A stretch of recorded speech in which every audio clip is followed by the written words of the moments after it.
একটা একটা অরাজকতা বিরাজ করছে এবং সকল অংশীদাররাই একমত যে আমাদের সকলের সর্বসম্মতভাবে এখানে একটা গ্রহণযোগ্য একটা রেগুলেশন থাকা দরকার, নট নিয়ন্ত্রণ, রেগুলেশন, যেটা আমাদের সকলের স্বার্থকে সংরক্ষণ করবে।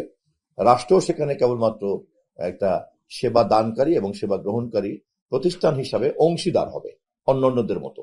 2024 জুলাই অভ্যুত্থানের পর সাংবাদিকদের বিরুদ্ধে হওয়া মামলা পর্যালোচনায় জনাব নাহিদ ইসলাম যখন তথ্য উপদেষ্টা ছিলেন, মন্ত্রণালয়ের অতিরিক্ত সচিবের নেতৃত্বে একটা পর্যালোচনা কমিটি গঠন করা হয়েছিল। ওই কমিটি কয়েক দফায় বিজ্ঞপ্তি দিয়ে সাংবাদিকদের পক্ষ থেকে হয়রানিমূলক মামলার তথ্য আহ্বান করেছিলেন।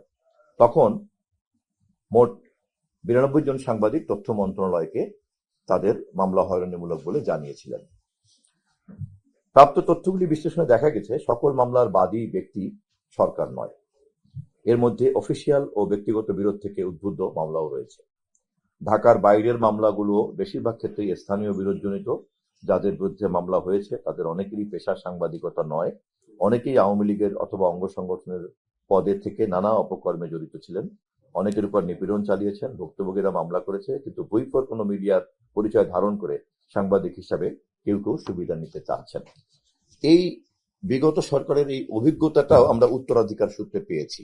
রাষ্ট্রসহ সকল অংশীদারদের সেবাটা নিশ্চিত করার জন্য এবং একটা ইউনিফর্ম রেগুলেশনের মধ্যে রাখার জন্য আমরা একটা মিডিয়া কমিশন গঠন করতে প্রতিশ্রুতি ঘোষণা করেছি। অগ্রগতি হচ্ছে এই যে সকল অংশীদাররাই আমাদের এই লক্ষ্যের সঙ্গে এখন একই যাত্রায়, যৌথ যাত্রার মধ্যে আছে। জুন মাসের মধ্যেই আমরা একটা পরামর্শ কমিটি গঠন করে একটা খসড়া প্রস্তাব সরকারের কাছে গণমাধ্যম কমিশন গঠন করার লক্ষ্যে আমরা হাজির করব। ইতিমধ্যেই প্রেস কাউন্সিলকে আরো কি করে কার্যকরী করা যায় সে বিষয়ে আমরা চেষ্টা করব, কারণ প্রেস কাউন্সিলের যে বিদ্যমান আইন কানুন বিধিমালা এবং তার যে কাঠামো, এটাকে এইভাবে নিষ্ক্রিয় না রেখে সেটাও আমরা সকলে মিলে একমত পোষণ করেছি, সকল অংশীদাররাই। আশা করি জুলাই মাসের দিকে আমরা আমাদের সকলের গ্রহণযোগ্য সম্মিলিত একটা প্রস্তাবনা মাননীয় প্রধানমন্ত্রী সহ সরকারের কাছে উপস্থাপন করতে পারবো।